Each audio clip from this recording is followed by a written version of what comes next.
Let's start with the big story of the week as the clock is counting down to showtime. This Thursday at 9 p.m. Eastern, CNN is going to air a live special about elder abuse. The 90-minute broadcast will feature an 81-year-old man who does not know who or where he is a great deal of the time.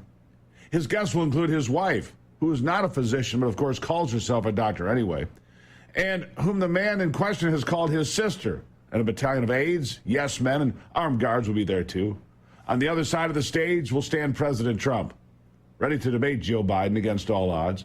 The time will test Biden's ability to stand and speak at length in spite of the friendliest questions from the enemies of Donald Trump, that, of course, the corporate media, represented by CNN, Chicken Noodle News, where they actually use the slogan, the most trusted name in news. Trusted by whom? I have no idea. The time will test more than the Constitution of Joe Biden because the test before us concerns the 25th Amendment of the United States Constitution. About this issue regarding presidential succession and disability, there is nothing really to debate. Either we acknowledge the obvious, that Biden should not be on stage, that his mere presence endangers the presidency, that he is unfit to serve because he is unable to serve, or we resign ourselves to the fact that we do not have a president and look the other way, hoping the nightmare will end while we bathe in denial, much the way he does over the issue of age. Deny, deny, deny. For example, listen to this.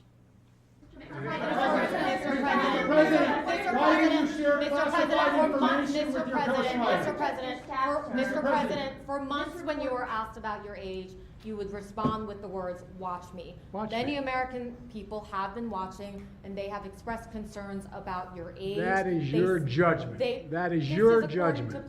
That is not the judgment of the press. They express concerns about your mental acuity. They say that you are too old.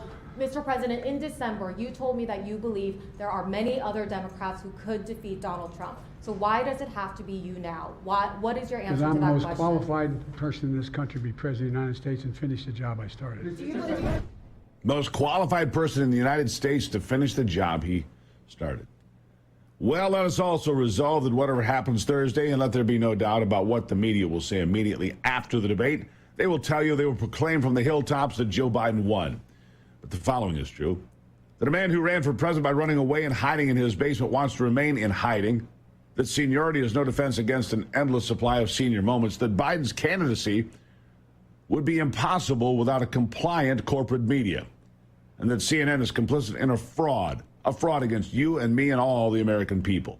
And yes, let us resolve that Biden will call Trump a felon and a fascist several times each. Anything more than this is too much for Biden to remember because CNN did actually put some rules in place. The only thing the old man can have is a pen, a pad of paper, and a bottle of water. No notes, no side meetings with his aides during the breaks. Anything in general is too much for Biden. We've seen that too many times. And remember, in recent weeks, as he wanders off confused to be brought back by the leaders of the G7 in Italy and another former president, Barack Obama, on stage in Hollywood, not deep fakes, not cheap fakes, the real deal. You know it, so do I. Anything Trump does to press this point, so long as he speaks better and more authoritatively than Biden, is a win. But he does have to demonstrate more tact and more restraint than he did during his first debate with Joe Biden back in 2020. But he should, because that will be a big win. And he already has the wind at his back as polling shows him consistently winning the critical battleground states and elsewhere. And now we've seen him draw even in Virginia and Minnesota, too. He has the momentum, so let Biden have his time at the mic. Let Biden ramble so the American people can see it. Let him lie about things like the economy that people know better is not better. Let him say he reveres the presidency too much to have Trump ruin it. And let him say the mindless things about saving democracy, blah, blah, blah. These are the known knowns of Biden's pitch, the predictable phrases of a man without a plan, of a candidate with nothing to share or say, whose campaign is both an insult and an embarrassment. We also know what the moderators will ask President Trump regarding a presidential pardon. Trump should promise one. Trump should promise to pardon Hunter Biden, maybe even Joe. Nothing more, because anything else is just a distraction. Trump should dismiss any questions concerning his own trials, except to say the criminalization of the politics is wrong. Biden is too intemperate to agree with Trump, of course. Biden's also too extreme to say moderation among prosecutors is a virtue, that we need to put an end to lawfare and restore equal justice under the law in this country. The moderators themselves, well, they are immoderate because they are journalists in name only. Let's see the starting lineup for CNN on Thursday, all right? Here is Jake Tapper comparing Donald Trump several times to Adolf Hitler. He is your unbiased moderator for the debate. What could possibly go wrong with this? Listen. The dehumanizing rhetoric of Adolf Hitler is once again alive and well on a national political stage. This time, of course, in the United States. Donald Trump, a couple times over the weekend, referred to immigrants from South America, Africa, and Asia. He did not mention Europe, South America, Africa, and Asia, as, quote, poisoning the blood of our country, which it's not hyperbole. That does very directly echo Adolf Hitler's language before World War II. If you were to open up a copy of Hitler's Mein Kampf, you would find the Nazi leader describing the mixing of non-Germans with Germans as poisoning. There's really no other way to say it. Donald Trump's language mirrors this directly. Okay, there you have it. He's one of your moderators, and he's gotten a lot of the attention. But let's not forget Dana Bash, the second CNN moderator whose husband was among those 51 alleged intelligence experts who signed that letter calling the Hunter Biden laptop Russian disinformation. Did you know that? She says here it's unfortunate the Supreme Court didn't take Trump off the ballot. Listen.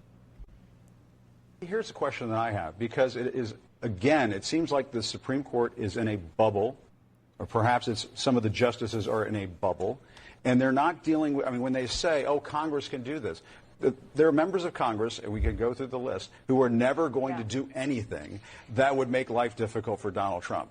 So to think that the Congress is going to solve this, they barely can get a post office name these days. It's true. I mean, and you can go down the list of Supreme Court decisions that kicked whatever issue over across the street over to Congress, whether it is, Obamacare, which is something that the Democrats were very happy about when they did that, a little bit of a different kind of court. Voting rights, I think, is maybe the primary example of what you're saying before this.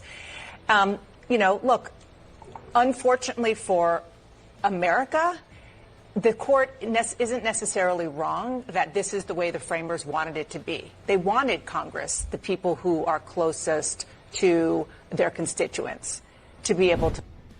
Oh, yeah, and she goes on and on and on. We'll pick up with that thought of the moderators after the break here on the Steve Gruber Show.